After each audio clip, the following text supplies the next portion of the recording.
Welcome back. Today it's going to be pretty fun. My mission is to take one topic, one that you absolutely need to know and understand for the next few World of Warcraft expansions, and explain it to you.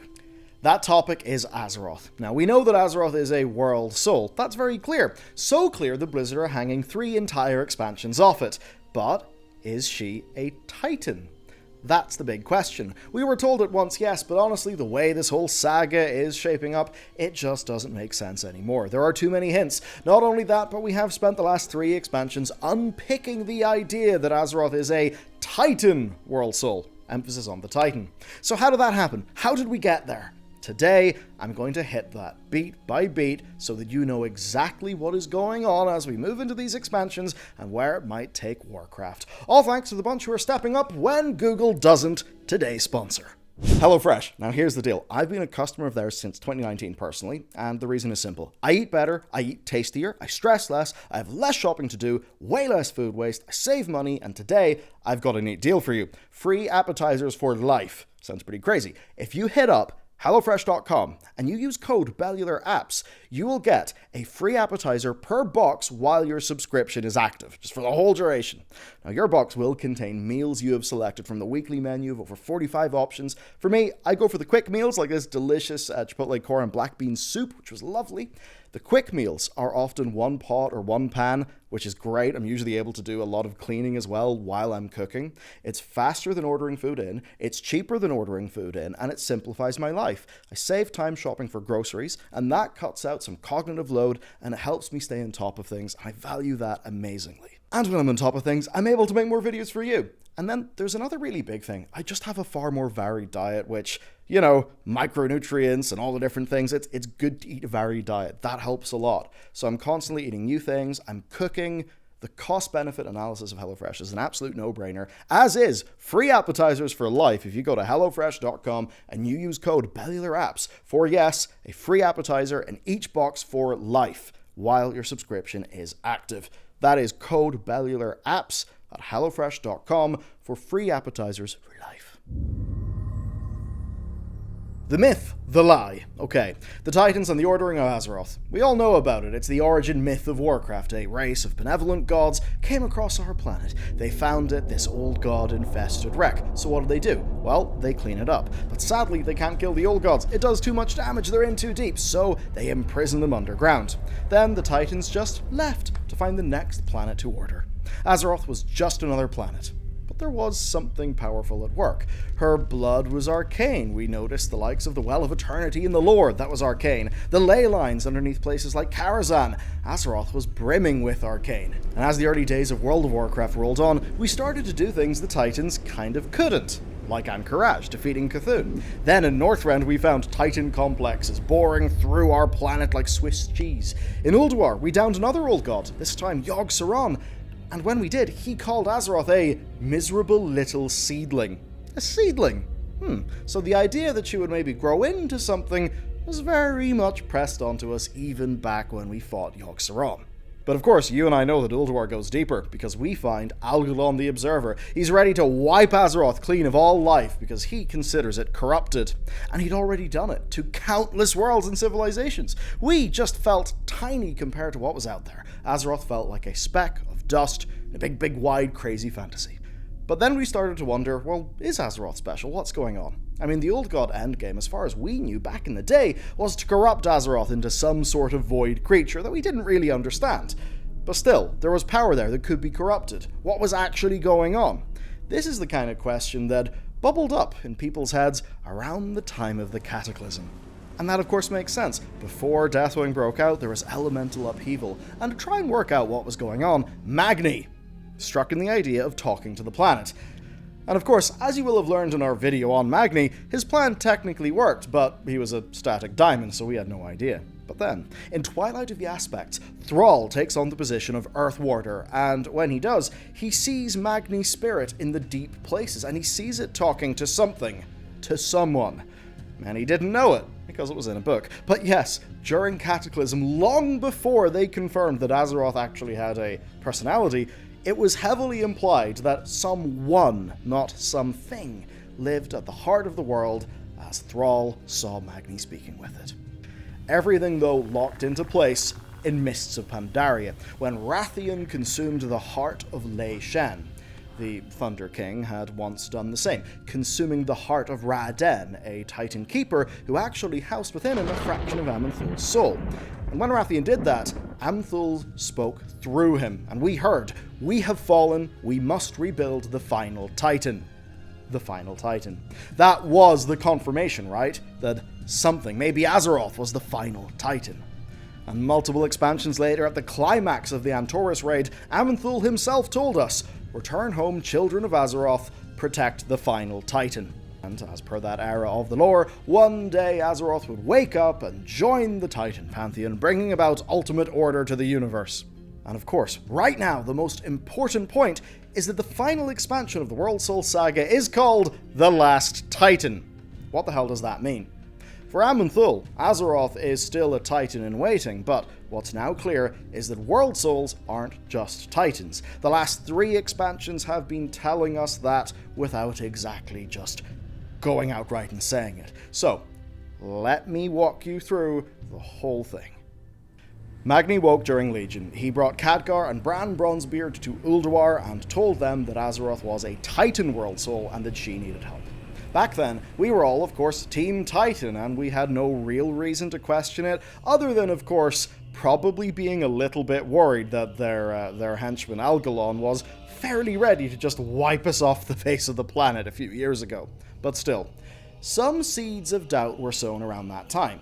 We get our hands on the jeweled scepter of Sargeras, and its artifact lore tells us that Sargeras once projected his soul to the heart of Azeroth, and when he did, he found a being. It opened a single eye, and he became obsessed with what he saw. It was a look into why Sargeras wanted our planet. He realized how important she was, but it would still take some time. Throughout the Antaurus raid, well, what we did is we freed a bunch of the Titans from the clutches of the Shivara who were torturing them. We ended up discovering that they had been defeated by Sargeras over a planet called Nihilum.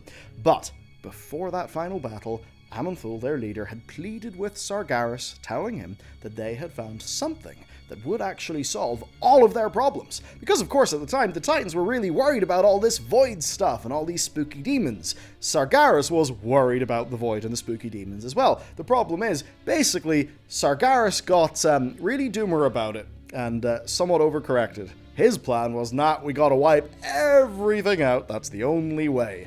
A bit like how in Halo, the only way to stop the Flood, some say, is to just destroy all sentient life. But of course, for the Titans, well, they had found Azeroth. They thought that she could be the key. Thing is, though, Sargeras just plainly was not convinced at the time. He hadn't had that experience that I just referenced earlier, where he basically looked into Azeroth and Azeroth looked back. So because of that, he just killed all the Titans and started the Burning Crusade.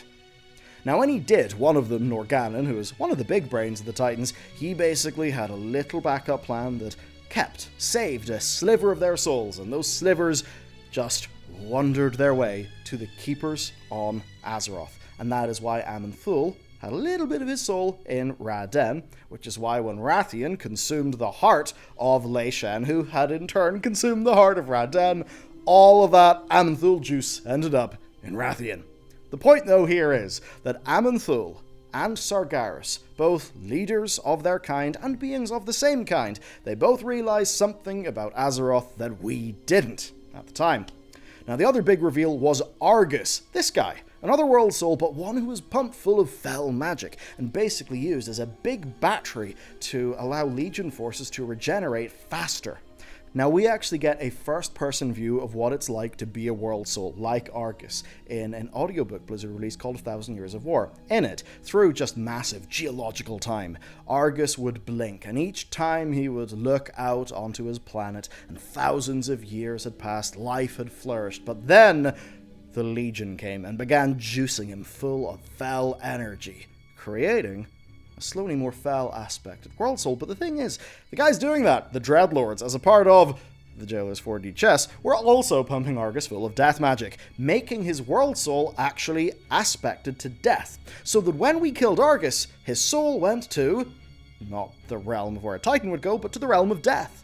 And the rules are basically, kill a being heavily aspected to a fundamental energy of the universe, and their soul will be blasted back to where that energy came from. That's why when you kill a demon in the Warcraft universe, it goes back to the Nether. When you kill an old god, its essence goes back to the Void. And when Argus was killed, because he was full of that death magic, instead of going to where he maybe should have, he went to the Shadowlands.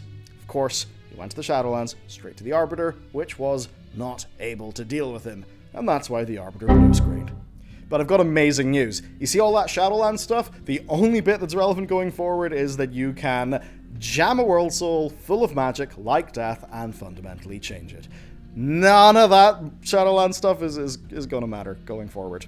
We hope. Okay, let's get back to things. So, Azeroth. Sargeras was chained, of course, the end of Legion, and zipped off with the Titans, but Azeroth was wounded from the sword, and Magni got us to the Chamber of the Heart. This era was peak Titan lore. We were foot soldiers, going out, putting down the final old god, and doing it for a big robot called Mother. But N'Zoth, of course, knew what was going on. He's a smart cookie. He wanted us to be his champions. He gave us the gift of N'Zoth. He gave us visions and all of that. And this is where the whole story unravels. And funnily enough, it unravels with the Tauren. You see, here's the thing with the Tauren. They were never really fooled by all that Titan stuff. They consider themselves to be the firstborn children of our world, of what they call the Earth Mother.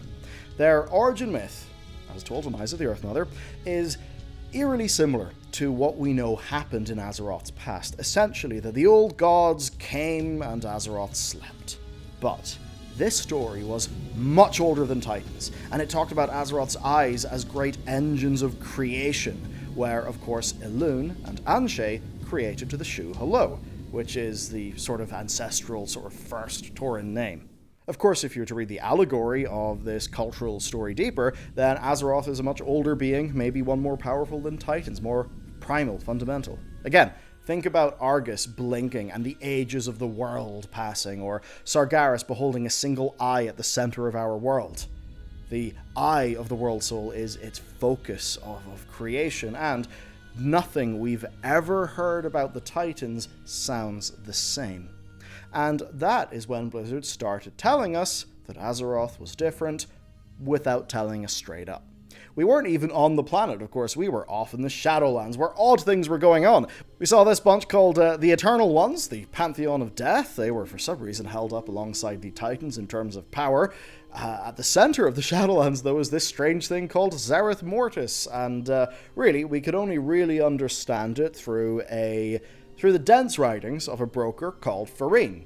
He understood Zereth Mortis as one of 6 locus points in the cosmos, around which the cosmic powers exist. So there was a Zereth Vitae of life, a Zereth Umbra of void, and so on and so on. And right at the center of that whole mess was something else, something fundamental, something that gave rise to everything else. What was that thing? Well, here's a little bit of the Jailer's plan. So, Arthas, he built the Forge of Souls, and it was an energy pump connected to our World Soul.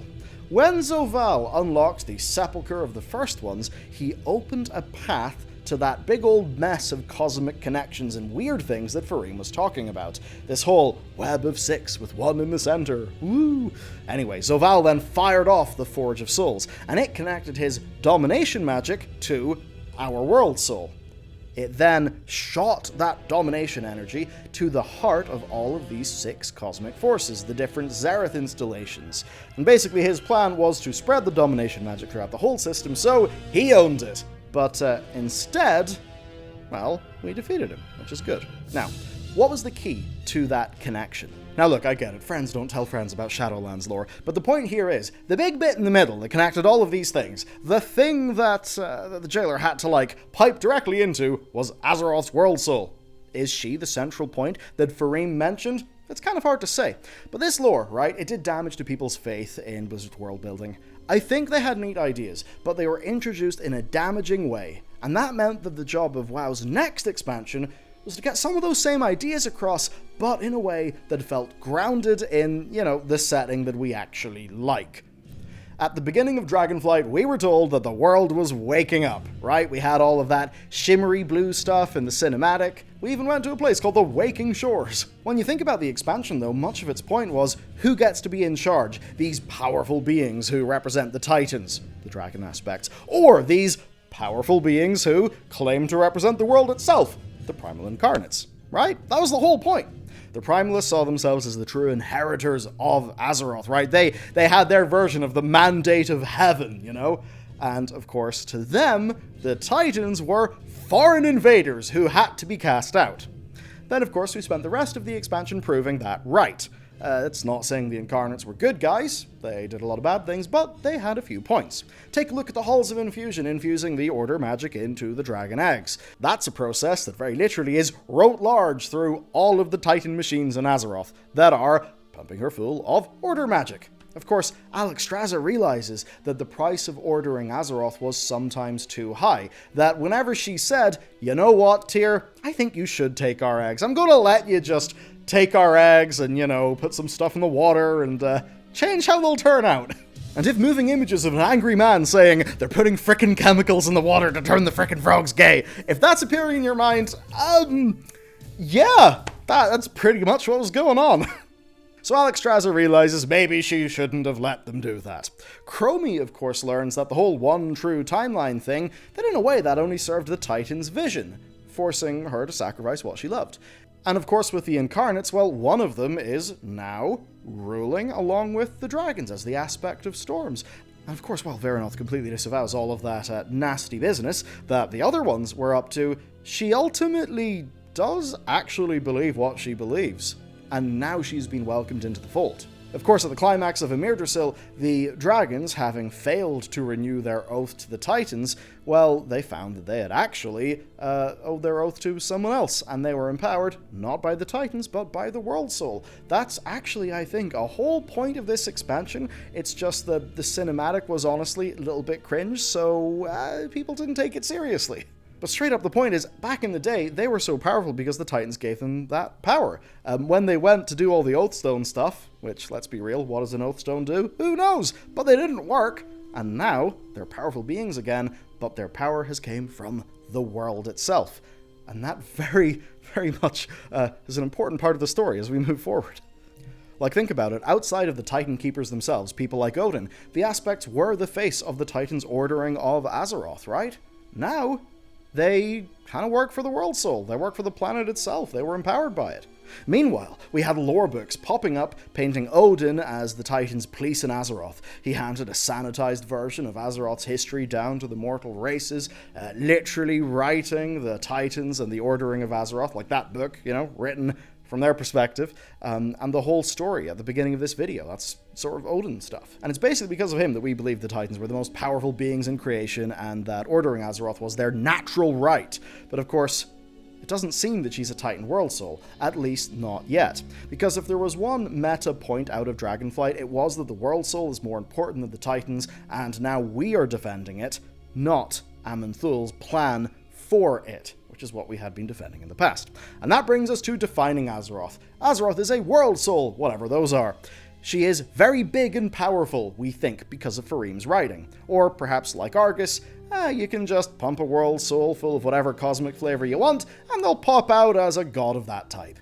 Or it could be both, but what is clear beyond anything is why one figure won't like any of this, and why one figure is going to be the headline antagonist, I think, of the whole Worldsoul Saga, and how that one pissed off figure is Aman'thul. No doubt we meet him in 3 expansions' time.